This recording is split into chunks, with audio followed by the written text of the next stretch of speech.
गावगावची मैदाने सिडकोने गिळंकृत केली. महेंद्र शेठ घरत द्रोणागिरी स्पोर्ट्सच्या रौप्य महोत्सवी युवा महोत्सवाचे दिमाखात उद्घाटन. उरण नवी मुंबईतील अनेक गावांना शहरीकरणाचा फटका बसला आहे. पूर्वी येथील भूमिपुत्र आपल्या गावाशेजारी मस्तपैकी माळरानावर मैदानावर खेळायचा.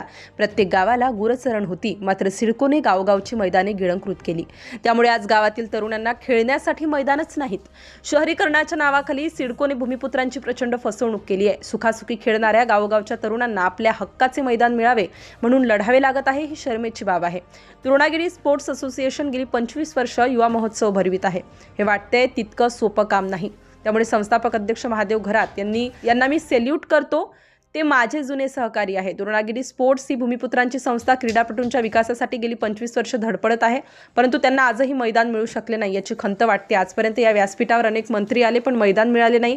करणारा sports Ramsheth Thakur sports complex यांच्या उभारणीत माझा सिंहाचा वाटा आहे. अलीकडे सिडकोने हजारो एकर जमीन सेजच्या नावाखाली धनदांडग्यांच्या घशात घातली. मात्र भूमिपुत्रांना मैदानासाठी रस्त्यावर यावे लागतंय. ही सरकारची वृत्ती निषेधार्ह आहे. त्यामुळे येत्या काळात भूमिपुत्रांनो एकजूट करून पाठपुरावा करूया आणि हक्काने मैदान मिळवूया. मी माझ्या परीने लढतोय. त्यामुळे शेलघर, मोरावे, गव्हाण यासारख्या 8-10 गावांना मैदाने मिळवून दिली आहेत. द्रोणागिरी स्पोर्ट्सची आजपर्यंतची कामगिरी उत्तम आहे. त्यामुळे अनेक खेळाडू घडले आहेत. असे आंतरराष्ट्रीय कामगार नेते आणि काँग्रेसचे रायगड जिल्हाध्यक्ष महेंद्र शेठ घरत बोकडविरा चारफाटा येथे म्हणाले. त्यांच्या हस्ते द्रोणागिरी स्पोर्ट्स असोसिएशनच्या युवा महोत्सवाचे उद्घाटन झाले.